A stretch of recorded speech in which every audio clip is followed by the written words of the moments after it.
una curiosidad. El señor Enrique García Castaño dijo en sede parlamentaria que el señor Sabiniano Gómez, que ha fallecido hace relativamente poco, prestó grandes servicios al Estado. Sé que es usted amigo del señor Sabiniano Gómez, suegro del presidente del gobierno y de su familia. Quien dirigía el día a día de las saunas, que era el hermano de don Sabiniano. Curiosamente, su hermano, Conrado, a la sazón responsable de seguridad de Fuerza Nueva en aquellos tiempos, y nuestras fuentes no son falsas o se equivocan, se grabó lo que sucedía en las saunas, lo que permitió, entre otras cosas, detener a algún miembro de la izquierda Berchale, como decía El Mundo, y otras cuestiones en las que prefiero no entrar. Pero sí quiero preguntarle a usted una pregunta. ¿El señor Villarejo y usted comieron con el actual presidente del gobierno, el señor Pedro Sánchez, en la sauna Dan de la calle San Bernardo? Mire, señor diputado, le tengo mucho respeto, de verdad, porque sé que es usted una buena persona. No entre en ese trapo porque es una falacia, es todo mentira. Es un juego tan sucio de que un señor, que además es amigo mío hace 30 años, cuando el señor Villarejo no existía, hace 30 años, ese señor y su familia son amigos míos. Ese señor lo que ha hecho es ayudar a la Policía Municipal, a la Guardia Civil, no lo pongo en duda, a cualquiera que pasara por allí, que él tenía unos negocios y si había un delincuente que dejaba, que llevaba cocaína o llevaba... Ese señor lo que hacía es ayudar. Si yo no, ni espionaje ninguno, de verdad. No lo pongo en duda. Ninguno. Solo traigo a colación un artículo publicado por El Mundo donde había la transcripción de un audio. Bueno, el audio, eso de las transcripciones... Y entiendo que no me quiera o no me pueda o no deba contestar a la pregunta. Falso. Y nunca se ha detenido a nadie de la izquierda Berzale por culpa de esas saunas. Todo lo contrario. Todo lo contrario. Y no puedo hablar.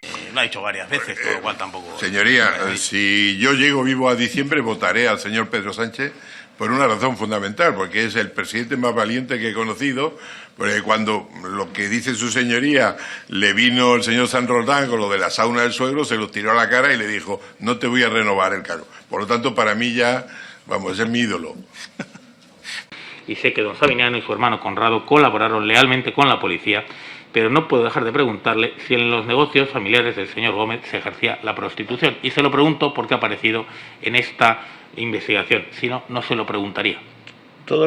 Primero, no eran negocios del señor Gómez, eran negocios de su hermano.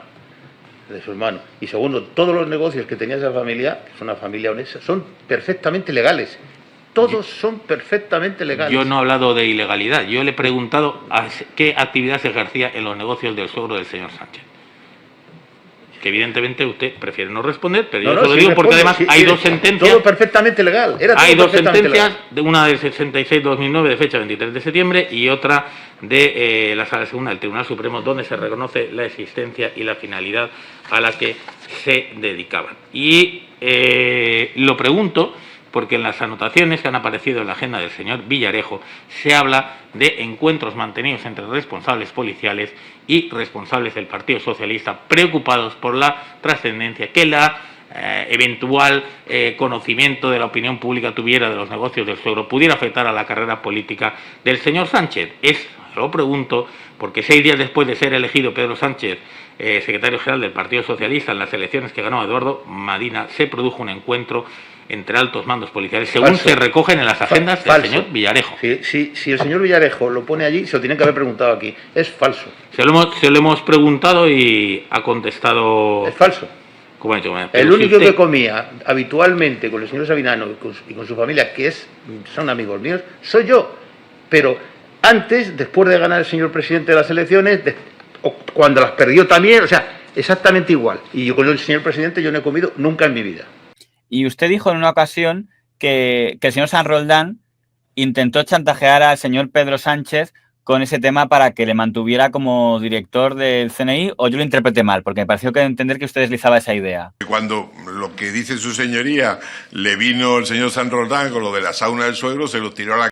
Bueno, ya en el 2014 yo recibí, digamos, instrucciones en el sentido por parte del Ministerio del Interior y por parte del CNI de este señor que había cedido a la Secretaría General del PSOE que averiguara exactamente si había algunas cuestiones por las que preocuparse y tal.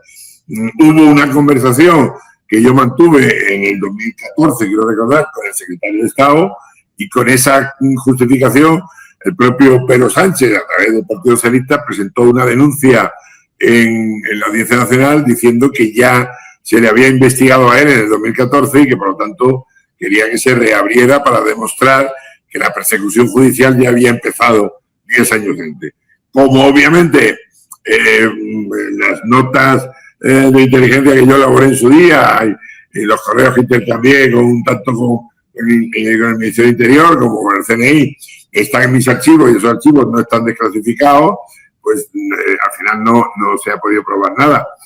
Pero bueno, nosotros teníamos unas buenas relaciones con la familia política de don Pedro Sánchez, porque es cierto que dio cierta información interesante, sobre todo de gente muy vinculada en algunos casos a ETA, en otros casos al independentismo catalán, gente problemática que como tenían esas aficiones por los menores de edad marroquíes o brasileros y tal, y se les filmaba en actitud, como dirían en el ejército, poco bizarra, pues gracias a eso yo sé que hubo un cambio de voluntades. Eso ya formaba parte del archivo Jano que el CNI mejor que nadie sabía manejar.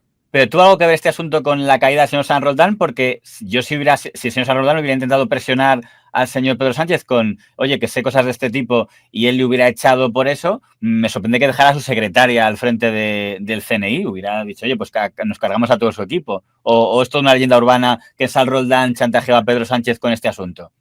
Yo creo que más que chantajearle, era un señor muy dado, como va muy de simpático y de empatizador con todo el mundo, y pobre de mí, que yo no he hecho nada, mírenme a la cara, ¿no? Para cuando él quiere darle verosimilitud a algo, siempre dice, el otro día lo dijo en el Parlamento, mírenme a la cara, señorías, ustedes creen que yo soy capaz con mi cara de hacer maldades y esas cosas.